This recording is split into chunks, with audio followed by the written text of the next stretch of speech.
Texas's Secretary of State is opposing GOP efforts to close the 2026 primary to Democrat interference.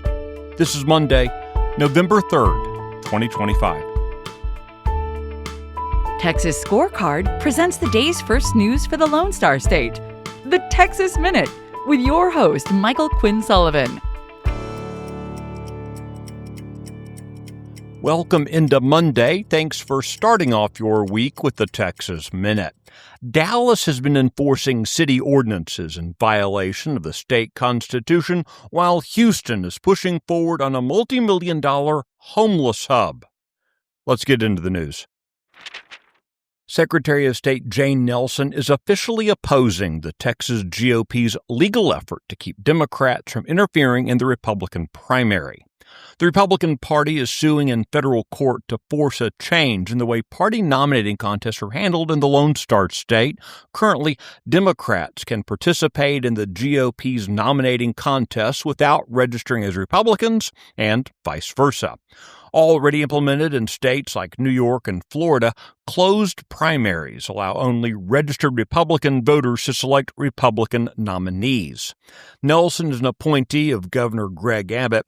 She's arguing that the party's lawsuit is premature, asserting that the GOP rule calling for a closed primary should not be considered until after the 2026 Republican convention.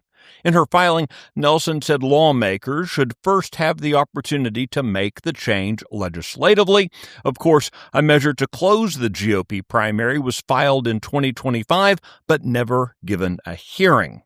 It's worth noting that the Office of the Attorney General has sided with the Texas GOP in trying to close the primary. Dallas residents are suing their city for enforcing 89 specific ordinances that the city itself has admitted are in violation of state law and the Texas Constitution. The Texas Regulatory Consistency Act has been referred to by critics as the Death Star bill since it was enacted back in 2023.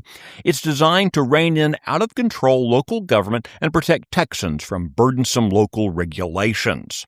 Earlier this year, the Texas Public Policy Foundation identified 133 illegal city ordinances and threatened legal action should Dallas not repeal or amend them. The city had acknowledged 2 years earlier that the ordinances would be a problem, but had continued enforcing them. Now, 3 Dallas residents who have been impacted by the city's actions are suing, with TPPF acting as their legal counsel. The Houston City Council has approved a $16 million plan to create a homeless super hub east of their downtown, despite objections from nearby residents who say City Hall shut them out of the process. City documents show the property is valued at roughly $6.7 million, with the remaining funds set aside to cover renovations. Ongoing costs are projected to be upwards of $14 million per year. The facility is envisioned to be a 24-hour, low-barrier center designed to direct homeless individuals to housing, healthcare, psychiatric treatment, and substance abuse recovery programs. Neighborhood residents have criticized the project, worrying that the 24-hour nature of the hub will create new public safety problems rather than solve existing ones. The Texas Minute will be right back. But every day I run into something that I'm dealing with the county judge. Judge Bray recused himself, but as we'll soon see, he couldn't resist reinserting himself into the process. Signing notices, setting deadlines, accepting candidate applications, rejecting candidate applications. The dispute that ensued thereafter was centered on whether or not Judge Bray had the authority to do those things or should have been doing those things. Head over to TexasScorecard.com today to watch our latest documentary, Kicking the Circle.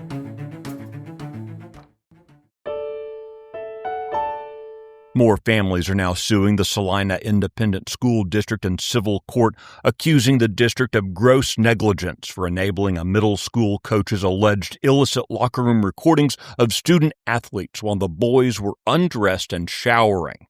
A criminal investigation is already underway. The coach accused of making the secret recordings is Caleb Elliott, who's the son of the district's head football coach and athletic director, Bill Elliott.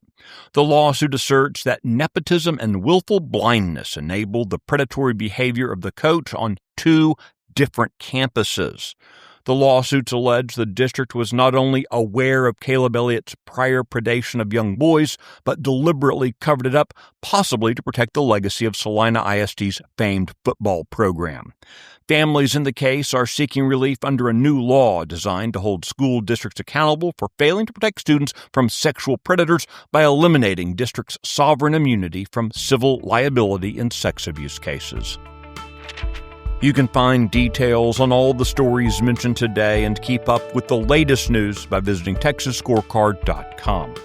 This edition of the Texas Minute was based on the original reporting of Sidney Henry, Travis Morgan, Michael Wilson, and Aaron Anderson. Our producer is Nick Shepard. I look forward to seeing you out around the Lone Star State. Now go make it a great day.